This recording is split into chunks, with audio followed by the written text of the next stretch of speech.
आप सभी को मेरा नमस्कार और मैं बहुत माफी चाहती हूँ इस सिग्नल के लिए। हम लोग बिहार में हैं और चंपारण में मेरे ख्याल से थोड़ी सी सिग्नल की प्रॉब्लम हुई जिसकी वजह से आप लोगों को इंतजार करना पड़ा।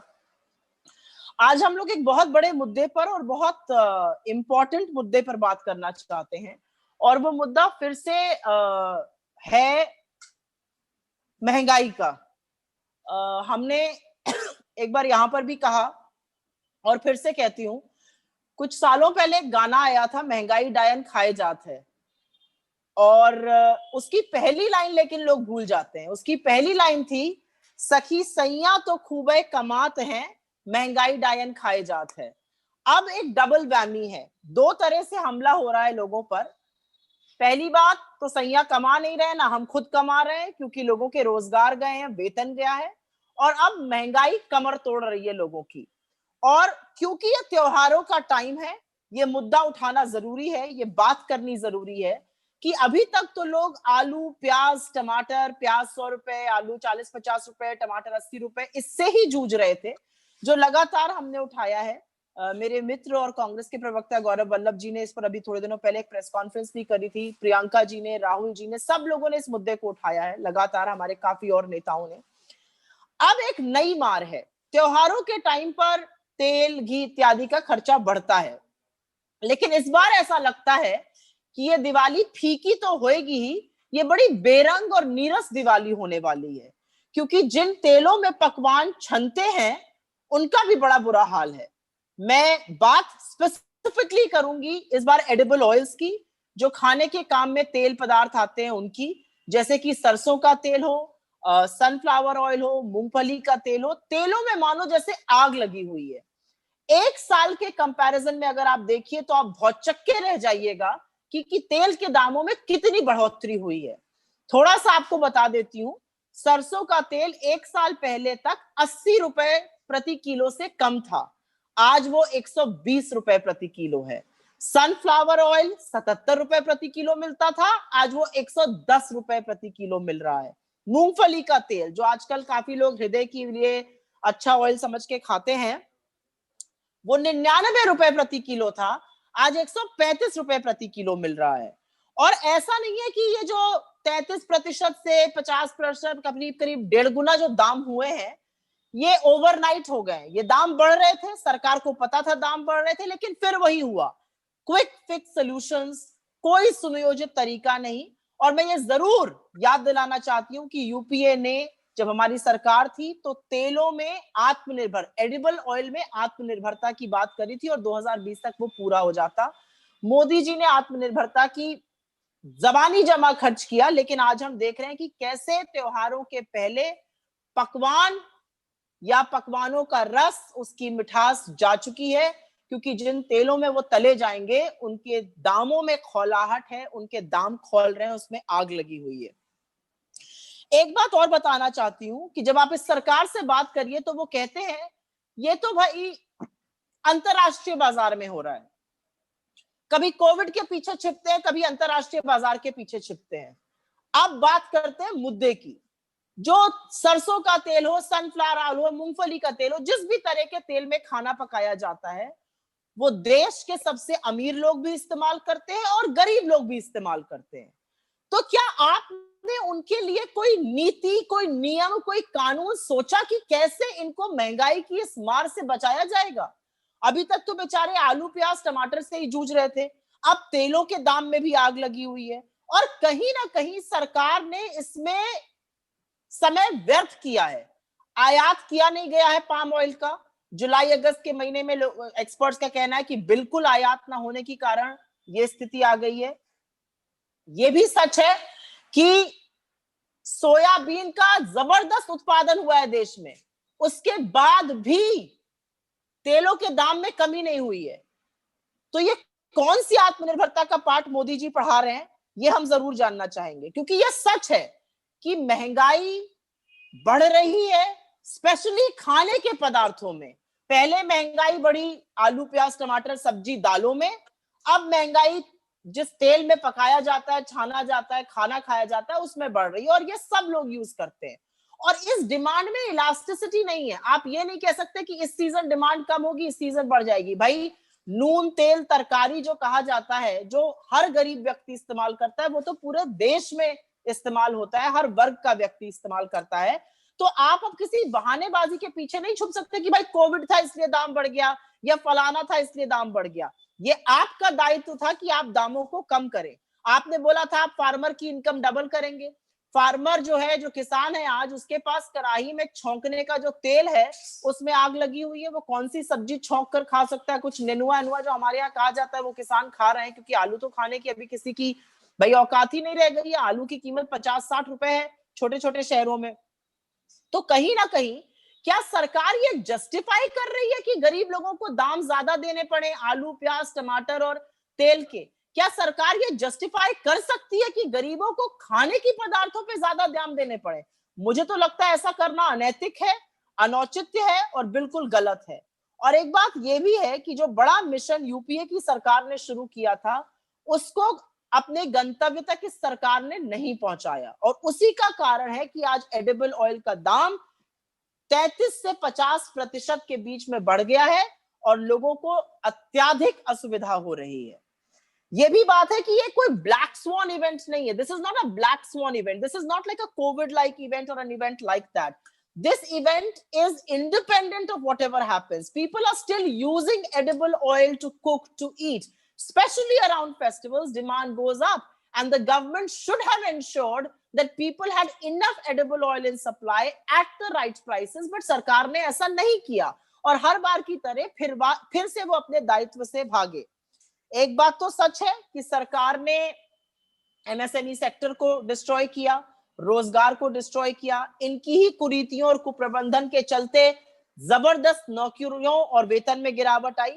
तो आज का आलम यह है कि जो इकोनॉमिक इंटेलिजेंस यूनिट एक पब्लिश होती है इकोनॉमिस्ट में, उसने भारत को 7th वर्स्ट परफॉर्मिंग इकोनॉमीज में डालकर रख दिया है। हम थोड़े टाइम पहले तक वर्ल्ड की 3rd बेस्ट परफॉर्मिंग इकोनॉमी थे। अब हम किस ग्रुप में हैं? दुनिया की 7 सबसे खराब इकोनॉमीज में से हैं। अब हम दुनिया की सबसे खराब 7 इकोनॉमीज में से हैं। दुनिया की 3 सबसे अच्छी इकोनॉमी से इस तरह की गिरावट इनकी नीतियों के चलते आई है। और एक बात साफ है, ये सरकार ना तो नीति, ना नियम, ना कानून बनाना जानती है।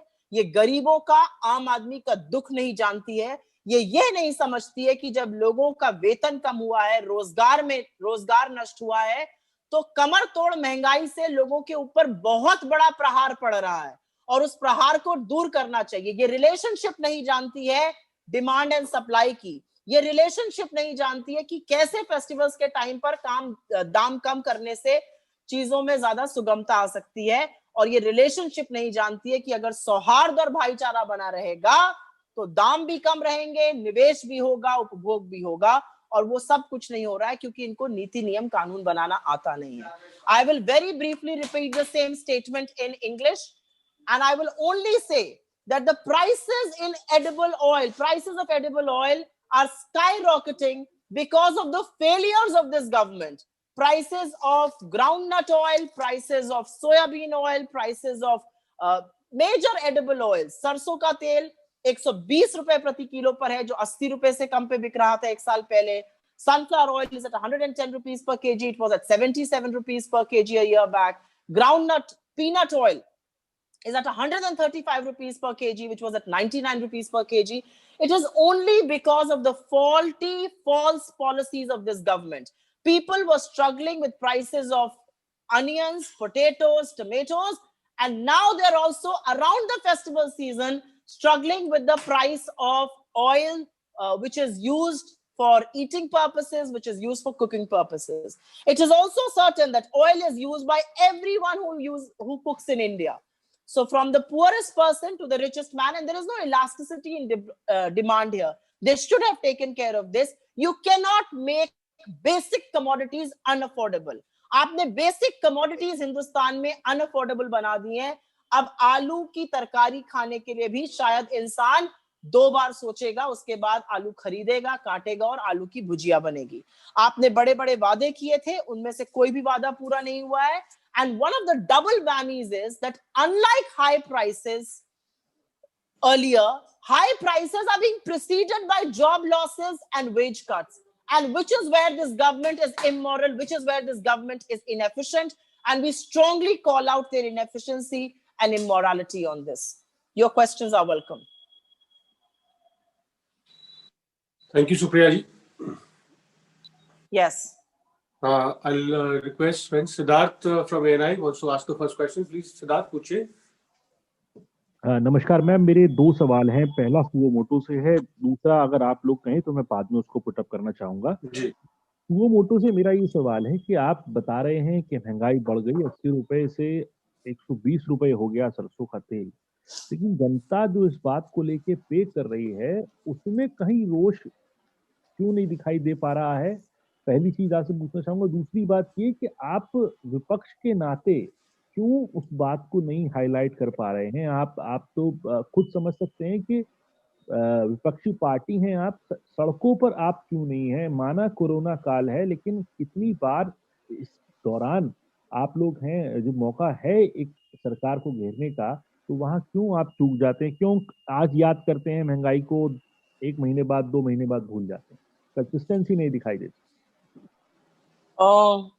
मैं आपसे ताल्लुक नहीं रखती हूँ Siddharth ji. We can respectfully agree to disagree.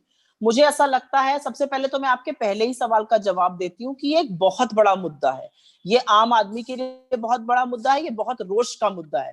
शायद कोरोना काल के चलते, शायद जिस तरह की धाराएं ये सरकार लगा देती है, जरा सा भी धरना प्रदर्शन करने पे लोग नहीं करना चाहते हैं, लेकिन लोगों के अंदर रोष, गुस्सा और शायद बहुत ज्यादा पश्चाताप है कि भैया ये हमने क्या कर दिया, कैसी सरकार को ले आए. मैं बिहार में हूं पिछले 20 दिनों से और मैं आपको बता सकती हूँ कि महंगाई और कमर तोड़ महंगाई यहाँ का एक बहुत बड़ा मुद्दा है और आपको पता चलेगा 10 नवंबर को जब लोग इस पर वोट करेंगे. बाकी प्रदेशों में भी ये बड़ा मुद्दा है.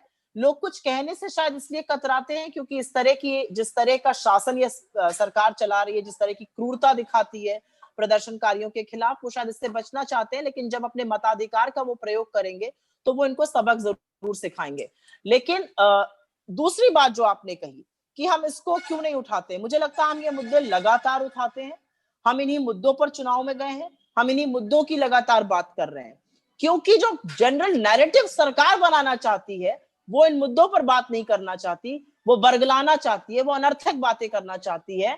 तो सरकार इस नैरेटिव में पुल नहीं होना चाहती है, लेकिन हम इसकी मुद्दे पर बात करते हैं, हम इन्हीं बातों को मुद्दा बनाते हैं. और जहां तक सड़क पर उतरने की बात है, आप आने वाले दिनों में देखेंगे कि हम पूरी जोर शोर से इन मुद्दों को उठाएंगे और लोग भी हमारे साथ जुड़ेंगे. धन्यवाद. सिद्धार्थ सर, सुओ मोटो पे से हट के दूसरा सवाल अभी पूछूं या मेरे ख्याल बाद से में? पूछ लीजिए क्योंकि और लोग पूछने वाले हैं. हाँ, जल्दी वाइंड अप करेंगे. हाँ मैम, दूसरा मेरा ये सवाल है कि एक निजी चैनल के जो एडिटर हैं उनकी गिरफ्तारी की गई है और सीधे तौर पे आक्रोश सरकार की तरफ से दिखाया जा रहा है. कांग्रेस पार्टी निशाने पर है. इटालियन ओरिजिन कांग्रेस तक कहा गया है. अभी बीजेपी के प्रवक्ता जो है प्रेस कॉन्फ्रेंस कर रहे हैं. इसके अलावा बीजेपी के राष्ट्रीय अध्यक्ष ने ये तक कहा कि इंदिरा गांधी को इमरजेंसी के लिए याद किया जाएगा और आज राहुल गांधी और सोनिया गांधी को प्रेस की फ्रीडम को दबाने के लिए याद किया जाएगा. और आप क्या कांग्रेस पार्टी, दूसरा इसी से सप्लीमेंट सवाल है कि क्या कांग्रेस पार्टी जो सब कुछ हो रहा है, जो हुआ है मुंबई के अंदर, उस पे कांग्रेस पार्टी का क्या ऑफिशियल रिएक्शन? मैं सबसे पहले तो ये सुन के हतप्रभ हूं कि सरकार की ओर से आक्रोश दिखाया जा रहा है. मुझे बड़ा दुख है और मुझे बहुत ही तकलीफ है कि ये सेलेक्टिव आउटरेज, ये सेलेक्टिव आक्रोश सरकार तब नहीं दिखाती है जब निडर पत्रकारों के खिलाफ, जब निर्भीक पत्रकारों के खिलाफ, जब स्वतंत्र पत्रकारों के खिलाफ दमन की कार्रवाई की जाती है. ये लोग क्यों मुंह पर चुप्पी बांधकर, मुंह में दही जमा कर बैठ जाते हैं जब प्रशांत कनौजिया को महीनों जेल में डाल दिया जाता है क्योंकि उसने मिर्जापुर में छोटे बच्चों को नमक और रोटी खिलाए जाने का सच दिखाया. ये क्यों सेलेक्टिव आउटरेज नहीं दिखाते हैं जब सेडिशन तक के चार्जेस पत्रकारों पे लग जाते हैं, जब सुप्रिया शर्मा पर यह मुकदमा दर्ज हो जाता है कि उन्होंने वाराणसी में एक गांव में कुप्रबंधन दिखाया. उसकी असलियत दिखाई, उसके बारे में ये कुछ नहीं कहते हैं। ये क्यों चुप हो जाते हैं जब एक ट्वीट और एक व्हाट्सएप मैसेज से पत्रकार जेल में महीनों डाल दिए जाते हैं? ये क्यों चुप हो जाते हैं कि जब उत्तर प्रदेश की पीपीई किट का घोटाला आता है या खराब क्वालिटी की पीपीई किट को एक पत्रकार रिपोर्ट करता है, तो बजाय उस पर एक्शन लेने के, पीपीई किट के, पत्रकार पे एक्शन लेके सेडिशन चार्जेस लगा दिए जाते हैं। इन लोगों के मुंह में दही क्यों जम जाती है, ये मैं पूछना चाहती हूँ। निर्भीक और निडर पत्रकारों के साथ ये क्यों नहीं खड़े होते हैं? ये मेरी पहली बात है। मेरी दूसरी बात ये है कि जिस व्यक्ति का आपने जिक्र किया, और मैं पत्रकारिता के जगत से आती हूं, मैं पत्रकार रह चुकी हूं, और मैं बहुत ही रिस्पॉन्सिबिलिटी के साथ ये कहती हूं कि मुझे दुख होता है, मुझे तकलीफ होती है कि कैसे इन लोगों ने पत्रकारिता का माहौल बना के रख दिया है। अपने स्टूडियो में 12-15 लोगों को बिठाकर, एक तमाशा बनाकर, हर आदमी के ऊपर चिल्लाकर, अनर्गल बातें कर, बड़ी बड़ी गालियां देकर, निर्वाचित सदस्यों पर हर तरह का आक्षेप लगाकर, किस तरह का आक्रोश ये लोग दिखाना चाहते हैं? ये जज और ज्यूरी बन गए हैं? ये किस तरह का पत्रकारिता कर रहे हैं? इन्होंने पत्रकारिता के स्टैंडर्ड को, ये पत्रकारिता नहीं है, ये एजेंडा है, ये भाजपा का फ्रंटल चलाते हैं। तीसरी बात मैं ये कहूंगी कि इस तरह के बेवकूफी के आरोप सिर्फ भाजपा ही लगा सकती है, और इसलिए लगा सकती है क्योंकि जिस तरह से देश के तमाम मीडिया उनके सामने नतमस्तक हुए पड़े हैं, जिस तरह की मीडिया को भाजपा कंट्रोल करती है, उनको शर्म आनी चाहिए कुछ कहने से पहले। मेरा अपना मानना है कि जहां पर भी कांग्रेस शासन में है या कांग्रेस एलाई है, वहां पर किसी भी निर्दोष के साथ कुछ भी गलत नहीं होगा। No guilty will be punished and the law will take its own course.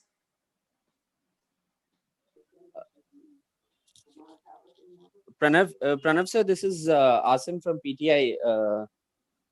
Can I just ask something related to this? Asim ji, please go on. Ma'am, basically, I just want the reaction to the developments in Maharashtra, the arrest of Mr. Goswami and the BJP allegations. If you can just repeat that in English, I'd be very grateful. Sure. I am actually very shocked with the selective outrage of the BJP, of sections of the government, because why are they silent when Prashant Kanodia is jailed for a number of months just because he exposed a scam where children were being served salt and chapati in Mirzapur? Why are they selectively silent when sedition charges are slapped against journalists? Why are they selectively silent when a case has been filed against Supriya Sharma because she exposed the pathetic state of affairs in a village in Varanasi? Why are they selectively silent when the reporter who exposed the PPE kit scam in UP is jailed and faces serious sedition charges instead of action being taken against those responsible for the PPE scam? So this selective outrage, I am sorry, is extremely unwarranted, is shameful, and they should be ashamed of saying anything. My second point to this is I have been a journalist for almost 2 decades, and I feel ashamed of the fact that the said individual has brought complete disgrace and complete shame to journalism. What he does in the garb of journalism is not journalism. What he does in the garb of journalism is the work of a BJP frontal. To accuse people, to hurl abuses, to make any sort of allegations, to use the language that he does. Is he judge or jury? What sort of journalism is he doing in the garb of running a TV channel? And my third and the last point is that the BJP should be the last person talking on the press of freedom of press. The way they control the media through advertisements, the way they are trying to control the media through intimidation and fear, the way they try and control the media is absolutely shameful. I am reasonably certain that wherever Congress is in government or we are in alliance, people will not be punished if they are absolutely innocent. I also believe the law will take its own course, even in this case. And also, we do not like to interfere with the institutions. Absolutely not. We believe in the independence of institutions, and never have we ever compromised that independence or their autonomy.